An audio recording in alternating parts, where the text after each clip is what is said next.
Fala, meu povo da opinião esportiva! Seguinte, este ano teremos um clube caindo na pré-Libertadores pela 8ª vez na história, a 7ª consecutiva. Não, eu não sou um mandiná, como eu falo aqui no canal várias vezes. O regulamento da competição, o sorteio da competição decidiu isso, visto que Botafogo e Bragantino estão na mesma chave, ou seja, somente um deles pode se classificar. Este vídeo está sendo gravado e postado no dia 22 de fevereiro de 2024.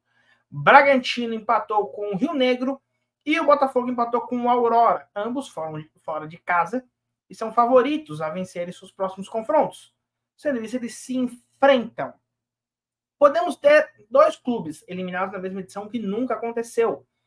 Caso um deles caia na primeira fase e o outro venha cair na segunda, ou os dois percam na semana que vem.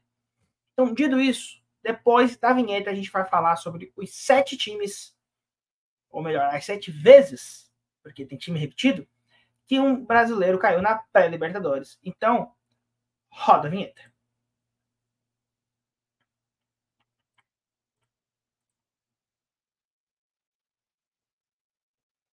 E vamos começar com o mais clássico de todos. Tolima 2-0 no Corinthians no agregado. 0-0 na ida, 2-0 na volta. Corinthians de Ronaldo Fenômeno, Roberto Carlos. Time esse, base, que seria campeão brasileiro ao final de 2011. Claro, Emerson Sheik chega após essa eliminação, que vira o craque do time tanto no Brasileirão quanto na Libertadores. E o Cássio, herói da Libertadores, o melhor jogador, basicamente, do Corinthians na Libertadores e no Mundial, vai chegar, digamos assim, durante a Libertadores, quando o Júlio César se lesiona.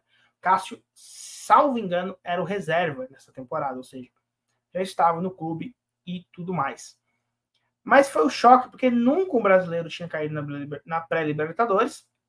Até então, só tínhamos um clube por vez. 2010 era a primeira vez que a gente teria 2 clubes na pré, Corinthians e o Grêmio. O Grêmio acabou avançando e o Corinthians foi eliminado. Era uma rodada só, diferente de hoje, que são 3, né? Os brasileiros entram na segunda, mas são 3 fases de pré-Libertadores.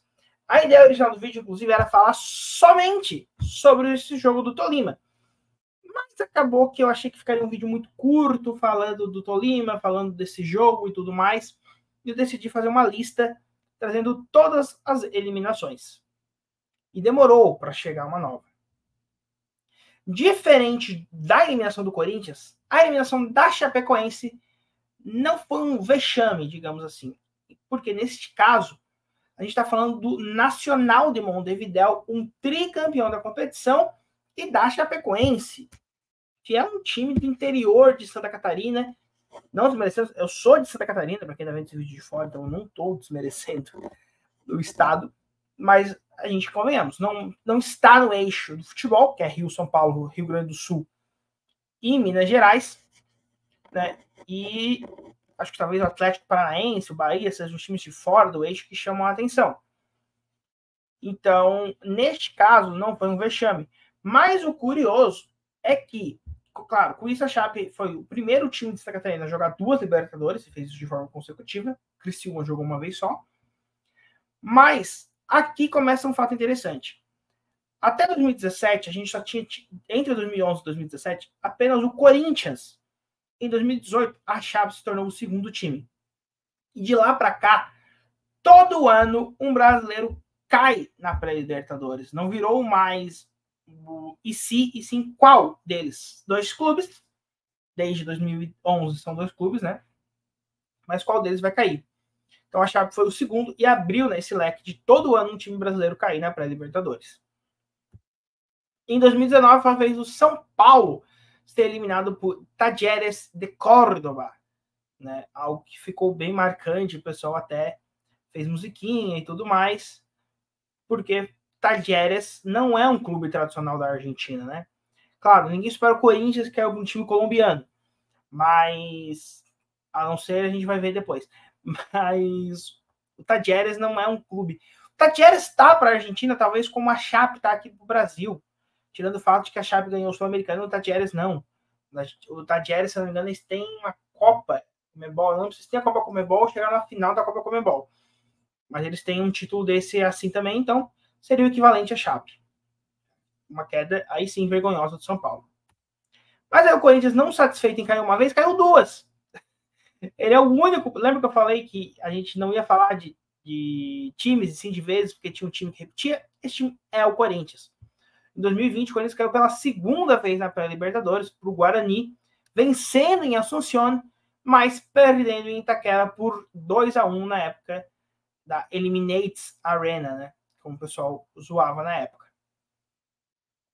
Sendo que ele já tinha sido eliminado por Guarani na Libertadores em umas oitavas de final, então era meio que apagar o fantasma da eliminação e tudo mais, e acabou não dando muito certo para o Corinthians. Em 2021 foi a vez do Grêmio ser eliminado por Independiente del Valle, time do Equador. E não é bem um zebra. Del Valle, a gente está falando de um clube finalista da Libertadores de 2016, campeão da Sul-Americana em 2019, viria a ser campeão da Sul-Americana novamente em 22 e campeão da Recopa Sul-Americana em 23. Então o Del Valle ele é um dos clubes que estão bem, assim, digamos, no cenário sul-americano. E aqui é o começo da derrocada do Grêmio. Muitos dizem que já começa em 2020, quando ele não consegue a vaga direta para a Libertadores, ter que jogar a pré para o Grêmio, para aquele Grêmio, já era um desafio e tanto. Ele vai lá e perde para o Del Valle. Esse resultado, inclusive, na minha opinião, aqui o Grêmio foi rebaixado, porque eles demitiram o Renato Gaúcho, nada deu certo. Trouxeram o Felipão, trouxeram o Thiago Nunes, trouxeram acho que o Mancini, e o time acabou sendo rebaixado nesta temporada e só voltou aos trilhos quando o Renato Gaúcho voltou. Então, acho que diria que aqui foi a derrocada do Grêmio. Fato curioso, Renato Gaúcho eliminado na pré-Libertadores com um Grêmio contra o Del Valle e chegou à final da Libertadores com o Flamengo. Ele podia ter sido eliminado na pré-Libertadores, ser campeão na mesma temporada, mas ele conseguiu ser eliminado 2 vezes na mesma edição de Libertadores. Aí no ano seguinte, foi a vez do Fluminense cair para o Olímpia. De novo, a gente está falando de um clube do Brasil, sem tradição na Libertadores, sem título. Ah, o Fluminense tem título. Olha o ano, 2022. O Fluminense ganha no ano seguinte, inclusive eliminando o próprio Olímpia na campanha. Mas a gente tá falando de 2022. O Fluminense agora ele é um campeão. Na época não era. E o Olímpia tinha 3 Libertadores. Acabou que nos pênaltis, né? Foi a primeira vez que um time foi eliminado na pré-Libertadores brasileiro nas penalidades e acabou sendo o Fluminense, que no ano seguinte, como mencionamos, seria campeão da edição, eliminando o próprio Olímpia pelo caminho. E ano passado, o Fortaleza caindo para o Cerro Porteño do Paraguai. Não diria que foi zebra, duelo equilibrado. O Cerro é um clube de tradição paraguaio. O Fortaleza não está entre os grandes brasileiros, então eu diria que assim como foi a eliminação da Chape, essa não foi vergonhosa. Então a gente tem as eliminações que não são vergonhosas, né? A gente tem a Chape caindo para o Nacional, que é um time maior, a gente tem o Fluminense caindo para o Olímpia, que é um time maior, a gente tem o Fortaleza caindo para o Cerro, que é um time maior. O Grêmio é uma incógnita ali, porque ele é maior que o Del Valle, mas a gente está falando de um dos melhores Del Valle da história. Mas será que mesmo um dos melhores Del Valle da história não seria zebra eliminar o Grêmio? Então o Grêmio eu deixo para você decidir aqui nos comentários se você quiser. E eu peço para ajudar no engajamento a comentar aqui se foi vexame ou não a eliminação do Grêmio. Se você discorda de alguma outra, dizendo que não foi vexame ou que foi vexame, também deixa aqui nos comentários. Então, é isso. Esse foi o vídeo de hoje. Vou deixar para vocês aqui uma playlist de listas para você ver. Aqui o YouTube vai recomendar algum vídeo para você. Você vai ficar com o tio Sam pedindo para você se inscrever. Então, se você não está inscrito no canal, se inscreva. Aqui a gente fala de todos os esportes, tá? A gente falou hoje de futebol. Amanhã vai ser futebol de novo? Vai ser futebol de novo. Mas a gente fala de tudo. A gente fala de Fórmula 1, futebol americano. Principalmente na segunda-feira, a gente faz um compilado de todos os esportes que tem principais no Brasil. Porque a gente não fala de alguns do mundo. Eu acho que um dia eu vou fazer ainda a lista dos esportes mais populares. Mas então é isso. Vejo vocês na próxima. E Falou!